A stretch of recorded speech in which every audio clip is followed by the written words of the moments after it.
Good morning, welcome to my YouTube channel AEC DVG। मैं Ravinder sir. आज आप लोग को हम पढ़ाएंगे केमिस्ट्री। इससे पिछले वाले वीडियो आप लोग देखे होंगे जिसमें हम क्या पढ़ाए थे केमिस्ट्री में, एसिड, बेस और साल्ट के बारे में हम पढ़ाए थे, जिसे आप सॉल्ट भी कहते हैं। तो एसिड, बेस और साल्ट के बारे में हम क्या क्या पढ़ाए थे कि एसिड कैसे होते हैं, बेस कैसे होता है, सॉल्ट कैसे होता है, उसे चेक कैसे करते हैं। एसिड की क्या बताए थे, आप जीवा पर लेकर भी चेक कर सकते हैं। अगर खट्टा होगा तो क्या होगा, हम समझेंगे एसिड। कड़वा होगा तो क्या समझेंगे, बेस होगा। तो इसी टाइप से इस सब के बारे में समझे थे। इसकी कुछ सिद्धांत भी पढ़े थे, जैसे आर्हेनियस जी दिए थे, ब्रॉन्स्टेड एवं लॉरी का सिद्धांत पढ़े थे, लुईस का सिद्धांत पढ़े थे, और कैसे हम समझेंगे एसिड है बेस और पढ़े थे। जैसे इसे pH स्केल पर देखेंगे, अगर 7 से कम होगा तो एसिड होगा, 7 से ज़्यादा होगा तो बेस होगा। लिटमस पेपर के बारे में भी देखे थे। एसिड क्या करते थे, लाल लिटमस को क्या कर देते थे, नीला कर देते थे। बेस क्या करते थे, नीला लिटमस को क्या कर देते थे, लाल थे। यही चीज़ सब हम पढ़े थे। तो इसी में एक चीज़ ये भी पढ़े थे जिसकी pH स्केल, जिसका pH मान 7 से कम होगा एसिड होगा, और जिसका pH मान 7 से ज़्यादा होगा बेस होगा। तो आज यही हम pH स्केल के बारे में पढ़ेंगे। pH स्केल किसे कहते हैं, तो देखिए pH स्केल क्या है। pH का फुल फॉर्म होता है पोटेंशियल ऑफ हाइड्रोजन, या इनका एक और कह सकते हैं full form power of hydrogen. pH potential of hydrogen या पावर ऑफ हाइड्रोजन आप कह सकते हैं। pH की खोज की बात करें तो आर्हेनियस किए थे। pH की खोज की बात करें तो कौन किए थे, आर्हेनियस। अगर यही आपसे पूछ दे pH स्केल का खोज, तो pH स्केल का खोज किए थे सोरेनसन।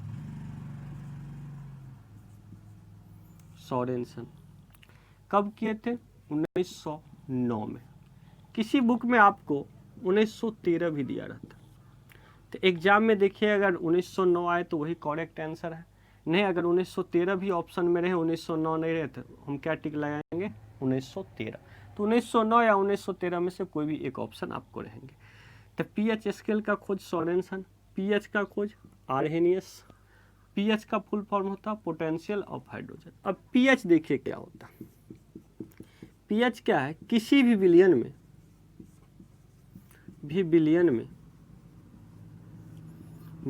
1 लीटर में उपस्थित हाइड्रोजन प्लस आयन की संख्या। pH क्या होता है, किसी भी विलयन में 1 लीटर में उपस्थित हाइड्रोजन आयन की संख्या की हम क्या कहते हैं, pH कहते हैं। मतलब 1 लीटर के विलयन में उपस्थित जितनी भी हाइड्रोजन आयन की संख्या होंगे उसे ही हम क्या कहते हैं, pH। अब pH बराबर होते हैं, इसका फार्मूला जानते होंगे आप लोग, log 1/H प्लस आयन, या इनको दूसरे तरीका से आप लिखिएगा तो log H प्लस आयन। इतना आपको सिर्फ फार्मूला याद रखना है। फार्मूला अक्सर एग्जाम में पूछा जाता है, तो आपको दोनों ही सही है। 1/H प्लस आयन था तो इसको माइनस आप log H प्लस आयन लगा सकते हैं। अब इस पर क्वेश्चन कैसे आएंगे, देखिए क्वेश्चन इस पर आएंगे 10⁻⁷ मोल प्रति लीटर में pH वैल्यू क्या होंगे। आपके क्वेश्चन क्या आ सकता है, 10⁻⁷ मोल प्रति लीटर में pH वैल्यू क्या होंगे, मतलब इनका pH वैल्यू क्या होंगे। ये जो आपका होता है इसका मान, ये होता है मोल प्रति लीटर में, ये आपका होता है मोल प्रति लीटर में होता है। तो इसका pH मान आपको पूछा जाए तो अगर आप इनको सोल्व कीजिएगा तो सोल्व कैसे कीजिएगा, pH बराबर आपकी फार्मूला होता है -log H प्लस आयन। अब H प्लस आयन आपकी कितनी है, 10⁻⁷, तो आप लिख सकते हैं 10⁻⁷, या इसमें आप पहले log लिख दीजिए, -log 10⁻⁷। अब देखिए log में आप पढ़े हैं जब भी पावर में होता है इस साइड हो जाता है तो इनटू में हो जाता है, तो क्या लिखेंगे -7 लॉग, या ऐसे भी लिख सकते हैं -7 लॉग। अब नहीं कुछ बेस रहता है तो लॉग का बेस 10 होता है, माइनस माइनस प्लस, और लॉग 10 का मान 1 होता है, तो आपका क्या हो गया 7। तो इनका pH मान कितना हो गया 7। तो आपको इतना बनाने की कोई आवश्यकता ही नहीं है, सीधे हम यहाँ क्या देखेंगे 10⁻⁻7। तो जो पावर होंगे ना, जो पावर वही pH होंगे, तो pH कितना हो जाएंगे 7। पावर देखेंगे कितना 10⁻⁻7, तो इसका pH क्या होंगे 7 होंगे, समझे। तो देखिए इसमें हम क्या पढ़े, अगर pH स्केल की बात करें तो pH स्केल मतलब pH का full form potential of hydrogen, इसे क्या कहेंगे आप पोटेंशियल ऑफ हाइड्रोजन या पावर ऑफ हाइड्रोजन। अक्सर वही एग्जाम में आते हैं पोटेंशियल ऑफ हाइड्रोजन, या उसे हम पावर ऑफ हाइड्रोजन भी कहते हैं। pH की खोज की बात करें तो आर्हेनियस जी ने किए थे, लेकिन pH स्केल का खोज की बात करें तो किसने किए थे, सोरेनसन ने किए थे। कब किए थे 1909 में या 1913 में आप कह सकते हैं। pH क्या होता है, किसी भी विलयन में 1 लीटर में उपस्थित H+ आयन की संख्या को ही क्या कहते हैं हम pH, मतलब 1 लीटर में उपस्थित हाइड्रोजन प्लस आयन की संख्या होंगे उसे ही हम क्या कहते हैं pH। तो pH क्या होता है log 1/H+ आयन, अगर 1/H+ आयन है तो उसी को अगर माइनस में लगा दे तो log H+ आयन होता है। इससे क्वेश्चन एग्जाम में कभी पूछ सकता है ऐसे, लेकिन क्वेश्चन नहीं पूछता। क्वेश्चन पूछेगा 10⁻⁷ मोल प्रति लीटर में pH का वैल्यू कितना है, तो जो पावर रहे ना वही, अगर 10⁻⁻8 होता है तो हम क्या लिख देते हैं 8 लिख देते। अगर 10⁻⁻, जैसे कहता 10⁻�8 मोल प्रति लीटर में pH कितने हैं, तो इसका pH कितना होगा 8 होगा। अगर 9 रहता तो pH कितना होता 9 रहता। तो जो पावर रहेंगे वही pH होंगे। तो चलिए जल्दी से इसका स्क्रीनशॉट ले लीजिए। चलिए तो हम अब आगे बढ़ते हैं।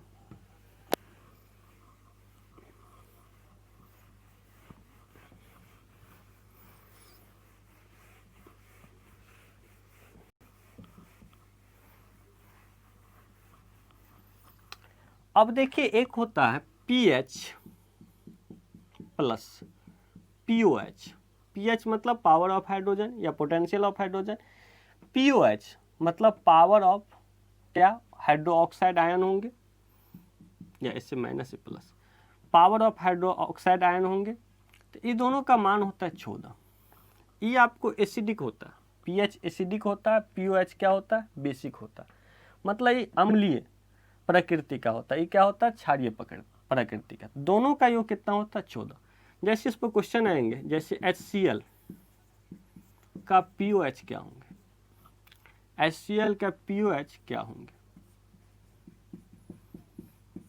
HCl का POH पूछे तो हम HCl का pH कितना जानते हैं, HCl का pH क्या होता है 0, क्योंकि स्ट्रॉन्ग एसिड है, वो प्रबल अम्ल है, इसका pH मान 7 होता है। आगे हम पढ़ाएंगे pH मान क्या होता है 7।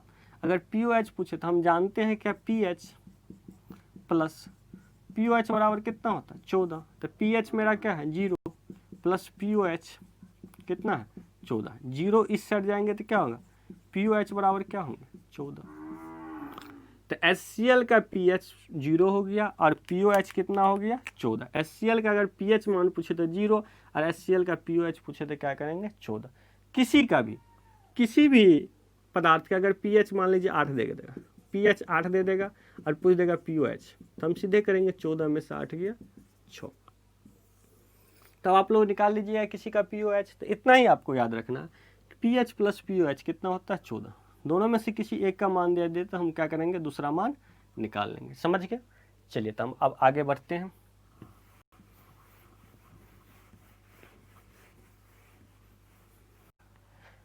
तो चलिए अब हम जानेंगे pH स्केल के बारे में। pH स्केल आपको 0 से 14 तक होता है, 0 से 14 तक pH स्केल होता है। देखिए 0 14 बीच में क्या होता है 7 होता है। अब 0 से 7 जो बीच में होता है उदासीन होता है, उदासीन जिसे न्यूट्रल कह सकते हैं। उदासीन मतलब शुद्ध जल कह सकते हैं या अशुद्ध जल। आसुत जल। आसुत जल, आसुत जल देखिए क्या होता है। इसका उपयोग जो है ना, प्रयोग सीसा संचालक बैटरी में होता है। सीसा संचालक बैटरी।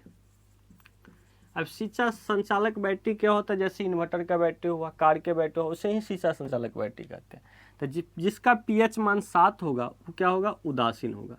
जिसका पीएच मान 7 होगा उदासीन होगा। इस शुद्ध जल का पीएच मान 7 होगा या अशुद्ध जल का। ये अशुद्ध जल का प्रयोग कहाँ होता है, सीसा संचालक बैटरी में, जो इन्वर्टर का बैटरी हुआ, कार के बैटरी। 0 से 7 तक होंगे वो एसिड होंगे, एसिड मतलब अम्ल होंगे। 7 से 14 होंगे बेस होंगे। जिसका पीएच मान 0 से 7 के बीच में हो एसिड होंगे, बीच में 0 से स्टार्ट और 7 के अंदर। जिसका मान 7 के बाद और 14 के अंदर हो वो क्या होंगे, बेस। एसिड कौन, H+ आयन रिलीज करता है। बेस क्या करता है, OH निगेटिव। पहले पढ़ा चुके थे कि एसिड क्या रिलीज करेगा जल में, H+ आयन, और बेस क्या रिलीज करेगा जल में, OH निगेटिव रिलीज करेगा। अब इसमें देखिए 0 से 7 के अंदर होंगे वो एसिड होंगे, जिसमें आपका 3.5 के अंदर, 0 से 3.5 के अंदर होंगे स्ट्रॉन्ग एसिड होंगे। स्ट्रॉन्ग एसिड, स्ट्रॉन्ग एसिड या स्ट्रॉन्ग या परवल अम्ल कह सकते हैं। और 3.5 से अगर 7 तक होंगे वीक एसिड होंगे, वीक एसिड। अब वीक एसिड मतलब क्या समझे, कमजोर एसिड मतलब क्या, दुर्बल है। इसको परवल अम्ल लिख सकते हैं, परवल अम्ल, और इसको लिख सकते हैं दुर्बल, दुर्बल अम्ल। इसी प्रकार 7 से लेकर 10.5 के अंदर होंगे ये क्या होते हैं, वीक बेस, वीक बेस, या इसे आप क्या कह सकते हैं, दुर्बल भस्म।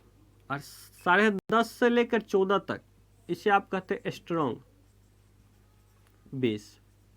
स्ट्रॉन्ग बेस मतलब परवल भस्म या क्षार भी कह सकते हैं। अब देखिए स्ट्रॉन्ग एसिड कहाँ से कहाँ तक होगा, 0 से 3.5 तक, और 3.5 से लेकर 7 तक क्या होगा, वीक एसिड मतलब दुर्बल एसिड। और 7 से लेकर 10.5 तक क्या होगा, वीक बेस। वीक बेस मतलब क्या समझे, कमजोर भस्म। और 10.5 से मतलब 14 तक क्या होंगे, स्ट्रॉन्ग बेस मतलब परवल भस्म। तब स्ट्रॉन्ग एसिड देखिए क्या क्या होता है। आपकी स्ट्रॉन्ग एसिड HCl, जिसका पीएच मान क्या होता है, 0। सबसे ज़्यादा स्ट्रॉन्ग एसिड होता है HCl। दूसरा है HCl के बाद H2SO4, हाइड्रोजन सल्फेट, या जिसे अम्लराज भी कहते हैं, आगे पढ़िएगा। इसका है 1। तीसरा है HNO3, नाइट्रिक एसिड। इनका पीएच मान होता है 1.5। HCl का पीएच मान 0 होता है, H2SO4 का पीएच मान 1 होता है, HNO3 का पीएच मान 1.5 होता है। सब एसिड के बारे में आगे पढ़िएगा डिटेल से। इसी तरह परवल भस्म की बात करें, पहला NaOH, सोडियम हाइड्रोक्साइड 14 होता है। दूसरा होता है KOH, पोटेशियम हाइड्रोक्साइड 12.5 होता है, 12.5 होता है। तीसरा होता है MgOH का होल 2, मैग्नीशियम हाइड्रोक्साइड, जिसे मिल्क ऑफ मैग्नीशिया कहा जाता है। इनका पीएच मान होता है 10.5 भी और 10 भी माना जाता है। एनसीईआरटी में आपको 10 मिलेगा, ऐसे कंपटीशन में आपको 10.5 मानेगा। तो कोई एक ही ऑप्शन में दिया रहेगा जैसा दिया रहेगा। हम यहाँ क्या देख रहे हैं, 0 सबसे ज़्यादा एसिडिक, सबसे ज़्यादा अम्लीयता किस में होता है, HCl। सबसे स्ट्रॉन्ग एसिड HCl, उससे कम स्ट्रॉन्ग है H2SO4, इससे कम है HNO3। तो हम देख रहे हैं जितना कम पीएच मान उतना ज़्यादा अम्लीयता है। और इसमें हम क्या देख रहे हैं, NOH 14 होता है पीएच, उसके बाद 12.5, उससे कम उससे बढ़। यहाँ जितना ज़्यादा पीएच मान उतना ज़्यादा क्षारीयता। तो हम लिख सकते हैं अम्लीयता, अम्लीयता क्या होगा, पीएच वैल्यू के घटने से अम्लीयता बढ़ेगा। अगर पीएच मान जितना कम है, देखिए 0, 1, 5, 1, 1.5 से कितना 1 है, 1 से 0, इससे ज़्यादा अम्लीय ही है और इससे ज़्यादा अम्लीय ही है।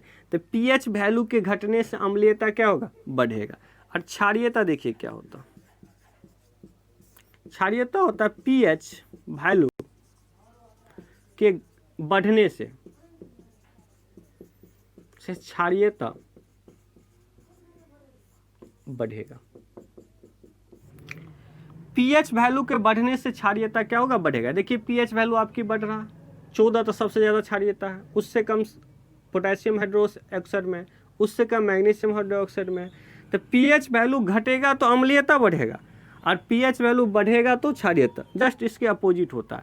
अगर अम्लीयता बढ़ने के लिए पीएच वैल्यू को क्या होना चाहिए, घटना। जितना कम पीएच वैल्यू रहेगा वो पदार्थ उतने ज़्यादा एसिडिक होंगे, जितना ज़्यादा पीएच वैल्यू रहेंगे वह पदार्थ उतने ज़्यादा बेसिक होंगे। तो कोई दिक्कत नहीं यहाँ तक। देखिए क्या पीएच स्केल कहाँ से तक होता है, 0 से 14 तक होता है।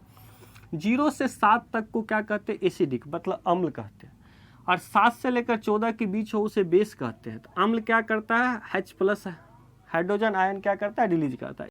बेस क्या करते हैं, OH नेगेटिव आयन, जिसको दो पार्ट में हम बांटते हैं। 0 से 7 तक है तो 0 से 7 तक एसिड है। एसिड दो प्रकार के कर दी, एक स्ट्रॉन्ग एसिड, एक वीक एसिड। स्ट्रॉन्ग 0 से 3.5 के बीच होता है, और 3.5 से 7 के बीच क्या हो गया, वीक एसिड मतलब कमजोर एसिड, जिसे दुर्बल अम्ल कहते हैं।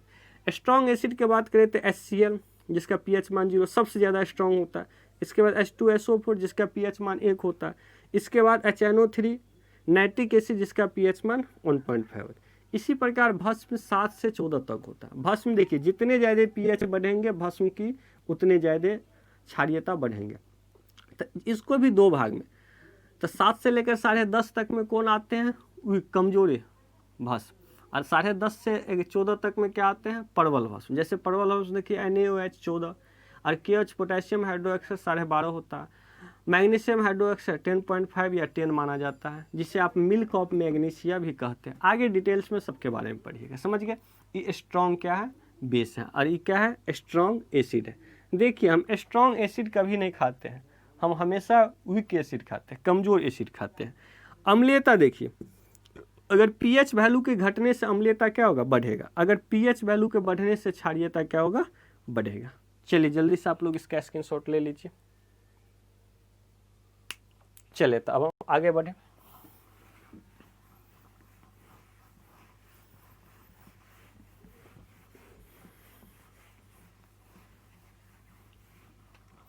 आगे देखिए क्या है, हमारे शरीर को, शरीर मतलब बॉडी क्या समझे, हमारे शरीर का पीएच मान जो है 7 से 7.8 के बीच रहता है। हमारे शरीर का पीएच मान 7 से 7.8 के बीच रहता है। अगर हमारा शरीर कार्य करेगा तो कितना पीएच मान होना चाहिए, 7 से 7.8 के बीच। अगर हमारे शरीर का पीएच मान 7 से 7.8 के बीच नहीं होंगे तो हमारा बॉडी काम करना क्या होगा, बंद कर देगा, और धीरे धीरे क्या होगा, पीएच मान घटेंगे तो उससे क्या होगा, मृत्यु भी हो सकता है।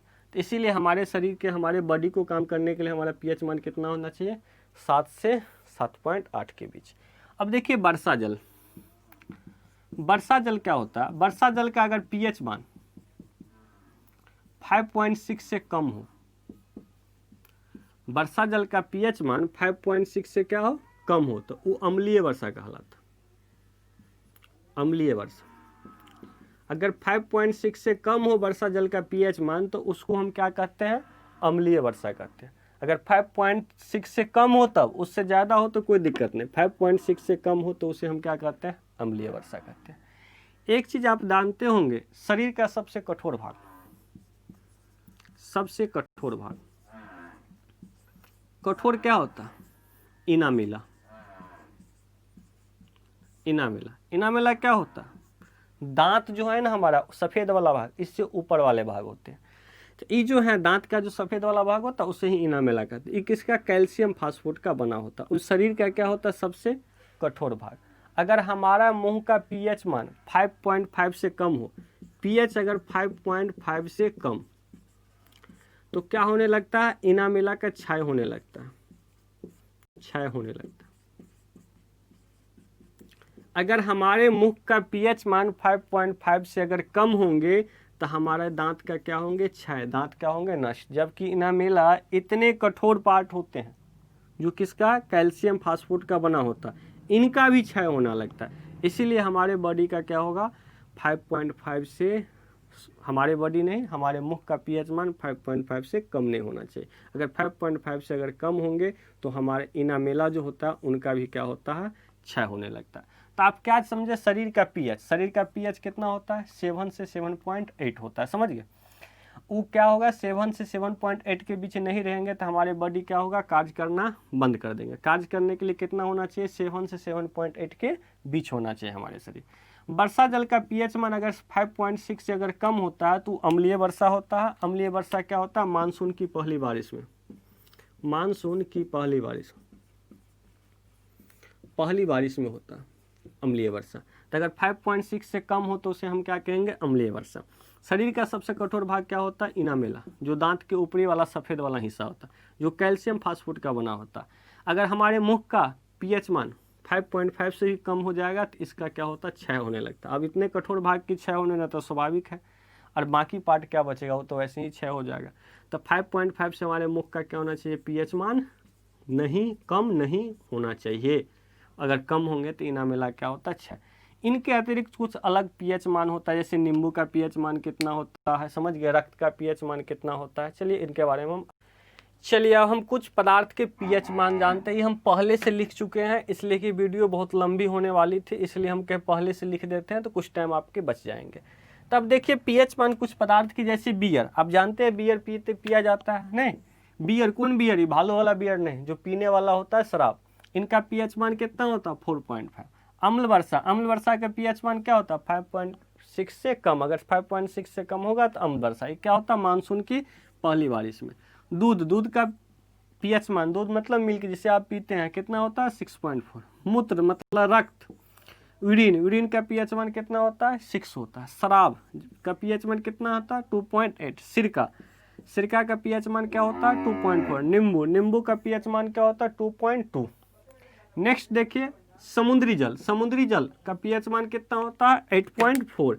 बेकिंग सोडा मतलब क्या, खाने वाला सोडा जो आप खाते हैं, इनका पीएच मान कितना होता है, 8.5।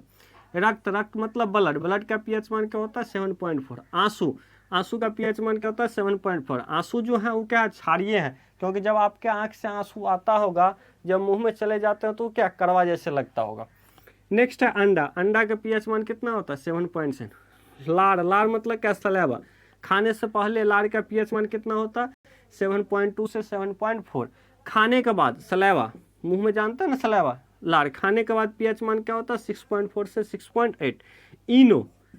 इनो मतलब क्या समझे, इनो या डाइजिन, ये क्या करता है, एंटी एसिड का काम करता है। जब आपके पेट में एसिडिक हो जाएगा तो आप क्या करते हैं, इनो खा लेते हैं, गैस बन जाता है। क्यों, क्योंकि इनो क्या किसका काम करता है, एंटी एसिड के काम करता है, इससे आपकी गैस क्या होता है, खत्म हो, जिसका पीएच मान कितना होता है, 10।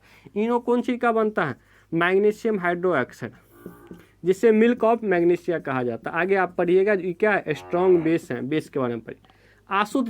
आशुद्ध जल का पीएच मान कितना होता है, 7। कोल्ड ड्रिंक जो आप ठंडा पीते हैं, पेप्सी, फेंटा, स्प्राइट, उनकी पीएच मान कितना होता है, 5.5। इसके अलावा कुछ कलर का पीएच मान देखिए, कुछ कलर है जैसे रेड, ऐसे एग्जाम में नहीं आएगा वो कलर सब, लेकिन बाई चांस कभी पूछ दे तो आप देख लीजिए। लाल का पीएच मान कितना होता है, तो लाल का पीएच मान होता है 1 से 2 के बीच। आपकी बैगनी के पीएच मान क्या होता है, बैगनी का पीएच मान कितना होता है, 10 होता है। हरा रंग का पीएच मान कितना होता है, हरा रंग का पीएच मान आपका 7 होता है। नीला रंग का पीएच मान कितना होता है, 9 होता है। नारंगी का पीएच मान कितना होता है, 4 होता है। एक समुद्री नीला कह सकते हैं, समुद्री नीला या समुद्री बैगनी, तो इनका पीएच मान कितना होता है, इनका भी पीएच मान 10 होता है। तो कुछ कलर का पीएच मान है। लाल का पीएच मान कहे तो हम क्या कहेंगे, 1 से 2 के बीच।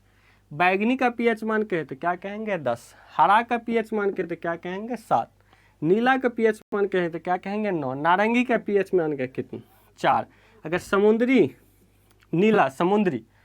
समुद्री कलर जो होता है, समुद्र में जल देखते हैं ना, थोड़ा नीला टाइप से होता है, उनका अगर पीएच मान तो क्या होंगे, 10। तो इस टाइप से आपकी पीएच मान और सारे आप कहीं से कंटेंट्स होगा, तो इससे एक्स्ट्रा नहीं आएंगे एग्जाम में, और हो सके तो कहीं से आप उसको लिख लीजिएगा। और इससे ज़्यादा हमारे समझ से आज तक नहीं एग्जाम में आया है और नहीं आएंगे, बहुत ज़्यादा हो गया। और एक कलर का भी एक बार पढ़ लीजिए, कभी कभी रेलवे इससे क्वेश्चन पूछ दिया है, समझ गए। तो आपकी पीएच स्केल आज का टॉपिक समाप्त हो गया।